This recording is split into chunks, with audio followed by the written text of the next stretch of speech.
ഏനാത്ത് കുളക്കടയിലുള്ള ധരണി ഫാമിൽ ഇപ്പോൾ എത്തുന്നവരെ സ്വീകരിക്കുന്നത് ഒരേക്കറോളം വരുന്ന സ്ഥലത്ത് പൂത്തുനിൽക്കുന്ന സൂര്യകാന്തിയാണ്. 2 ആഴ്ച കഴിഞ്ഞു ഇവിടം മഞ്ഞപ്പരവതാനിയായിട്ട്.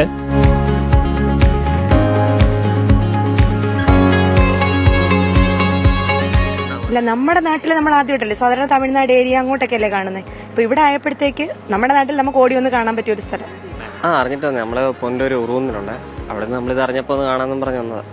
തമിഴ്നാട്ടിൽ വെച്ച് നോക്കുമ്പോൾ കുഴപ്പമില്ലാത്തൊരു ചൂടുണ്ടെന്നുള്ളൊരു കുഴപ്പമുള്ളൂ. മഞ്ഞപ്പട്ട് വാരി വിതറിയ പോലുള്ള അതിമനോഹര കാഴ്ചകൾ കണ്ടാസ്വദിക്കാനും ഫോട്ടോ എടുക്കാനും ആളുകളുടെ തിരക്കാണ്.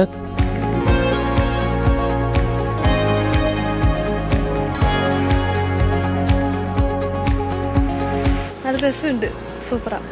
ഇവിടെ ഞങ്ങളുടെ നാട്ടിൽ ആദ്യമായിട്ടായിരുന്നു. ഇവരൊരു വട്ടം വന്നായിരുന്നു, ഞങ്ങൾ പിന്നെ ഫാമിലി ആയിട്ട് ഒന്നുകൂടെ വന്നേ. കൊള്ളാം, തമിഴ്നാട്ടിലൊക്കെ ഇങ്ങനെ കണ്ടുള്ളൂ, ഇപ്പൊ ഇവിടെ കൊള്ളാം. തേവലപ്പുറം സ്വദേശി മനുവും കല്ലട സ്വദേശി അനിലും ചേർന്നാണ് കൃഷി ഇറക്കിയത്. വർഷങ്ങളായി ഒരുമിച്ച് കൃഷി ചെയ്യുന്ന ഇവർ 1.5 മാസം മുൻപാണ് സൂര്യകാന്തി നട്ടത്. 2 വർഷം മുമ്പ് സുന്ദരവാണ്ടിപുരത്ത് പോയിരുന്നു.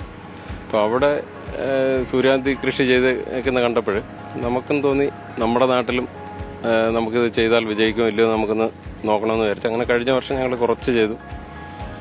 അത് അത്ര അങ്ങോട്ട് വിജയിച്ചില്ല, എങ്കിലും ഒരുപാട് ജനങ്ങൾ വരികയൊക്കെ ചെയ്തു. അങ്ങനെ ഇപ്രാവശ്യം ഞങ്ങൾ നല്ല വൃത്തിയായിട്ട് തന്നെ ചെയ്തു. പക്ഷേ ഈ ചൂട് ഇച്ചിരി കൂടിപ്പോയി, അതിൻ്റെതായ ചെറിയ ബുദ്ധിമുട്ടുകളൊക്കെ ഉണ്ടായിരുന്നു. 9 ഏക്കറോളം സ്ഥലത്ത് ജൈവ പച്ചക്കറി കൃഷിയും ഇവർക്കുണ്ട്. ഞങ്ങളിത് മാത്രമല്ല, ഞങ്ങൾ പച്ചക്കറി ഏകദേശം എനിക്കൊന്ന് ഇന്ത്യയിൽ വിളയുന്ന എല്ലാത്തരം പച്ചക്കറികളും നമ്മളിവിടെ വിളയിക്കാറുണ്ട്. അത് ഓരോ ഇപ്പം നമ്മളിപ്പോൾ ഇത് കഴിഞ്ഞ ഉടൻ തന്നെ നമ്മൾ അടുത്ത പച്ചക്കറി കൃഷിയിൽ, അതായത് ഓണം വരാൻ പോകുന്നു, ഓണപ്പച്ചക്കറി ഇപ്പോൾ തുടങ്ങാൻ പോവാണ്. സൂര്യകാന്തി പാടത്തെപ്പറ്റി സോഷ്യൽ മീഡിയ വഴി അറിഞ്ഞതോടെ ഇവിടേക്ക് സംസ്ഥാനത്തിന്റെ പല ഭാഗത്തു നിന്നും ആളുകൾ എത്തുന്നുണ്ട്.